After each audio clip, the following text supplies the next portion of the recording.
जोहार, मी श्रीमंत सुरपाम. आपण पाहत आहात एस भारत न्यूज, जनसामान्याचा आवाज.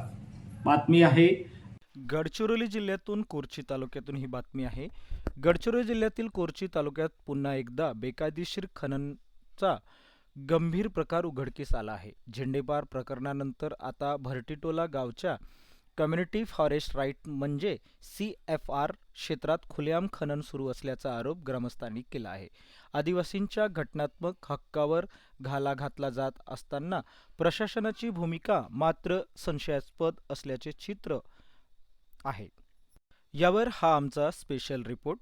कोरची तालुक्यातील भरटीटोला गाव इथे ग्रामसभेला अधिकृतपणे प्रदान करण्यात आलेल्या CFR क्षेत्रात नियमांना धाब्यावर बसवत बेकायदेशीर खनन सुरू असल्याचा आरोप ग्रामस्थांनी केला आहे.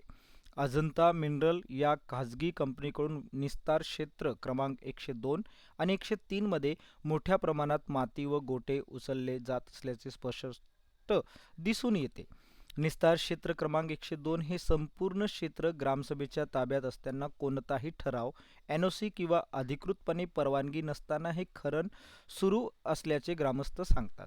घटनास्थळी खननाचा साठा मोठ्या प्रमाणात आढळून आलेला आहे. आता आपण थेट अनिलजी होडी यांच्याशी जो संवाद साधला आहे तो संवाद आपण आपल्या स्क्रीनवर पाहूया. झाले ना. आहे आपलं 3 गावांच्या सीमांकनचा मुख्य पॉईंट, मेन पॉईंट आहे. याच्यावरूनच आपल्याला समजते की हा क्षेत्र कोणकोणत्या गावाच्या हद्दीमध्ये येते आहे. इकडे जर आपण समोर बघितलं तर हा पूर्ण सोहलेचं जो मायनिंगसाठी मंजूर झालेला आहे त्या क्षेत्रामध्ये येतो. सोबतच जो या पॉईंटचं इकडे जर बघितलं तर हा पूर्ण झेंडेपार एरियामध्ये येतो. आणि हा इकडे आहे जो बेकायदेशीरित्या काम चालू आहे तो म्हणजे भरटीटोला हद्दीमध्ये आणि ते CFR अंतर्गत येणार आहे. हे 102 नंबरचा आपला क्षेत्र आहे.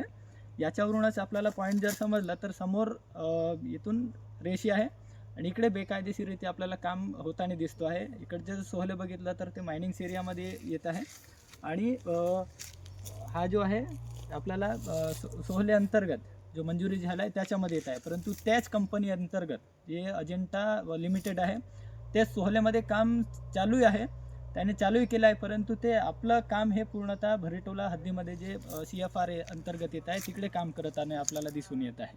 यावरून आपल्याला बेकायदेशीरित्या काम चालू आहे तरी देखील कुठलाही शासन प्रशासन त्याच्यामध्ये ॲक्शन घेत नाही आहे हे आपल्याला समजून येत आहे. तरी आपल्याला यावरून असे समजून येत आहे की कुठेतरी त्यांच्या देखील हातभार या मायनिंग्स कंपनी व जो अजंता कंपनी आहे त्याच्यामध्ये त्यांच्या देखील इन्व्हॉल्वमेंट असल्याचे आपल्याला कुठेतरी समजून येत आहे. म्हणूनच ते कुठल्याही प्रकारची ॲक्शन घेत नाही आहेत.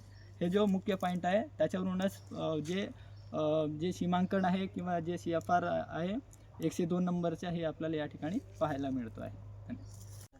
हे जे आहे हे पूर्णतः जो बेकायदेशीरित्या जे CFR अंतर्गत येणारे जे जमीन आहे तिथून जे काढलेली जे माती आणि गोटे या ठिकाणी जमा केलेले आहे.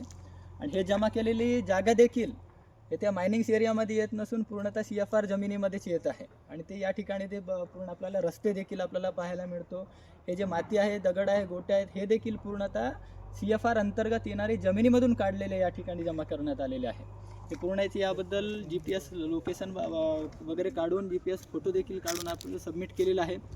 त्या रेव्हेन्यू ऑफिस आणि जे पोलीस प्रशासन आहे त्यांच्यामार्फत देखील पोहोचवण्यात आलेले आहे. परंतु याबद्दल कुठलीही कारवाई केलेली नाही आहे. आणि जी अजंता लिमिटेड आहे या ठिकाणी बेकायदेशीरित्या जे काम केलेले आहे त्यांच्या अगेन्स्टमध्ये देखील कुठलंही काम करण्यात आलेलं नाही आहे. मागील आठवड्यात झेंडेपार येथे विना नंबरचा ट्रॅक्टर पकडून तहसील कार्यालयात जमा करण्यात आला होता. तरीही कोणतीही ठोस कारवाई न झाल्याने कंपनीचे धाडस वाढल्याचा आरोप ग्रामस्थांनी केला आहे. कंपनीकडून मात्र हे क्षेत्र खनन परवान्यात येते असा दावा करण्यात येत आहे. मात्र 7/12 उतारे, अधिकृत नकाशे आणि शासकीय नोंदीच्या आधारे हा दावा खोटा असल्याचं ग्रामस्थ स्पष्टपणे सांगतात. अशाच नवनवीन घडामोडी पाहण्यासाठी आजच आमच्या एस भारत यूट्यूब न्यूज चॅनलला लाईक करा, शेअर करा आणि सबस्क्राईब करा. जोहार.